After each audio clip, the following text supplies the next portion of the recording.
came to check my weasel box, and as you can see, it is 100% successful on mice. Not one, but two. A double on field mice.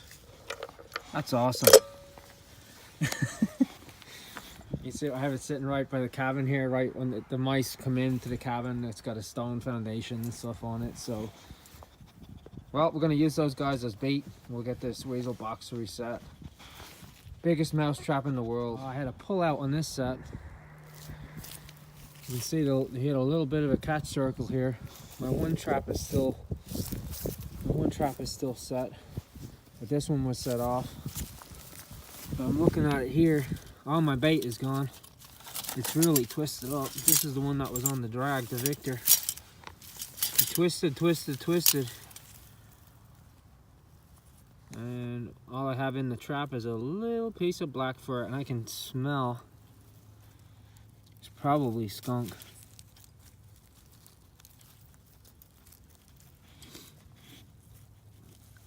Probably a skunk. Because he didn't move the log. It wasn't anything real big. But yeah,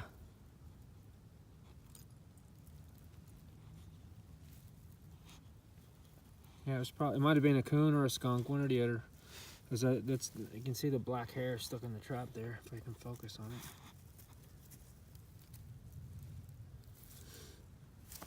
But, alright, we'll get it reset.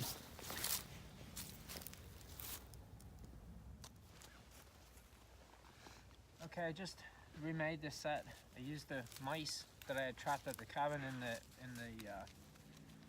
the weasel box as bait. I put some fresh lure on it. It's already got some eye appeal. It's been dug up, whatever was caught here before. Hopefully I caught something on my trail camera, we'll see, but I reset the trap on it. I recovered it. I used the same grass that was already here. Just didn't get here in time. May not have been a good holding catch on him. Like I said, it was only a tuft of fur, and it might have got him by the leg, or could have been belly fur. Yeah, who knows? It's definitely smelled like skunk. It was dark black fur. It's probably a skunk. I don't mind. I'll take a big skunk, a big white striper, right? I know. Oh man. So we'll take a skunk, right? My other setup here, I'll show you, I'll film that too. Both the traps were set off and there was nothing in it. So I don't know whether a deer might have set one off. It looked like the chain was pulled out, the deer might have just stepped on it. You'll always know a deer because there's no catch circle. What happens is they'll step on the trap and then they'll kick their foot right up out of it. And the chain is usually stretched right out, and then the trap lays flat on the ground and there's no disturbance. A lot of times that's a deer. But we'll leave this set. We're expecting really bad weather tonight into tomorrow. Heavy snow. This is going to be buried in snow. Then Monday is going to be a flash freeze. It'll be down to it'll be below 0 degrees Fahrenheit, and everything's going to be coated in ice. It's going to change to rain tomorrow, and then flash freeze Monday. So everything is going to be frozen solid. Not looking forward to that. Alright, let's be on our way.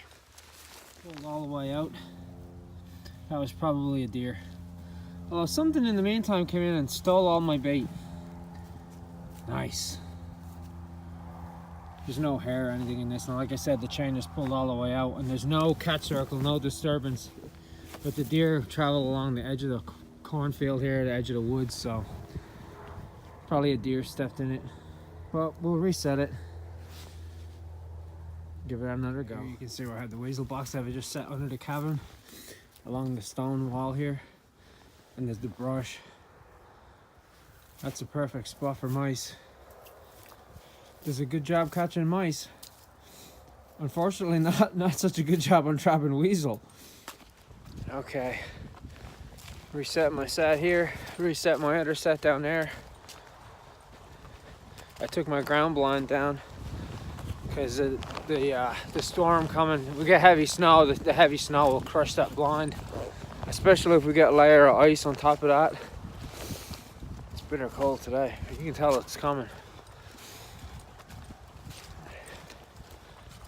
Yeah, you can tell it's coming.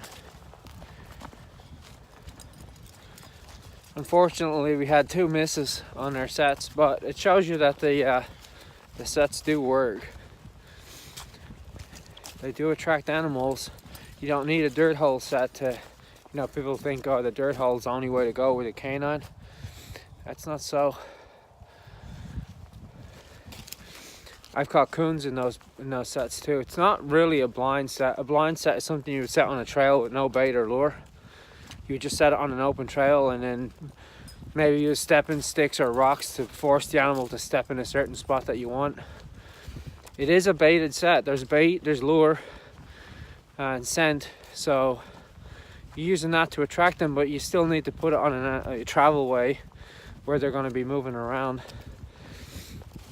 I like using a lot of scent, and I like using loud scent, especially when it's like today when it's 10 degrees. Like I said, Monday is going to be 0 degrees, and with the wind chill it's going to be below 0 degrees Fahrenheit. So it's going to be pretty cold. Now, we might get a foot of snow, so those sets might be buried. Usually if I get deep snow like that, nothing is going to find that under the snow. Not under that depth of snow, no matter how much scent I put on it. But it'll still be there, it'll still work when the snow eventually goes away. So it's a good way to keep set. An ordinary dirt hole is done. Especially if you're using a step down. If you have rain, that step down is going to fill up like a swimming pool.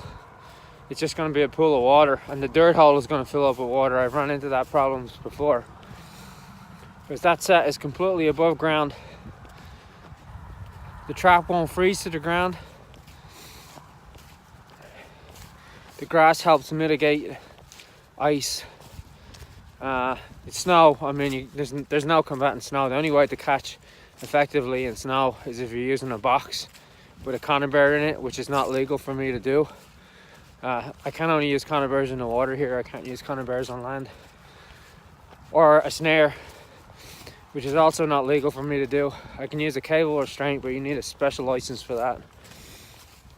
And then it's only a limited season. It's only after Christmas for a cable restraint. Set properly, they do work. And guys, although here there's rules and regulations, a cable restraint has to be in the open. It can't be around entanglement. There's a lot of regulations to follow for it. Like I couldn't set a snare in there or a cable restraint because the animal has the possibility of getting tangled up. So I can't have that. It has to be set in an open area, an open field, an open trail. So they're really limiting its use. But that way too, if you catch a guy's Labrador Retriever in it, he's not going to die. He's just going to hold him there till you come and release him. So I understand the reasoning for it. But we'll give the traps, we've got another couple of weeks. Give the traps another shot. Hey, come here. Me and my buddy. It's time to go.